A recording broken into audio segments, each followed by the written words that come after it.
যেমন মিল্লার সাহেব নাকি রাস্তা করে গেছে, তো আমিও একটু দণ্ড হলাম যে তার 1 সালের রাস্তার করে যাওয়ার পরে আজকে আমি 2025 সালে সেই রাস্তার উপর দিয়ে আমি কাজ করতেছি।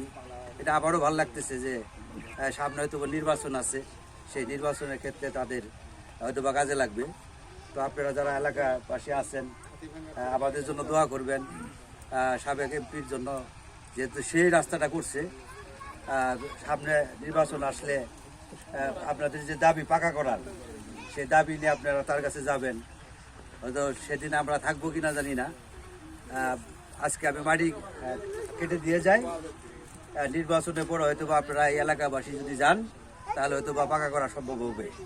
এখন আপাতত তো আমাদের তেমন একটা ওইভাবে বরাদ্দ নাই পাকা করার, নতুন সামনে বরাদ্দ হয়তো বা আসলে আমরা এই বিষয়গুলো দেখব।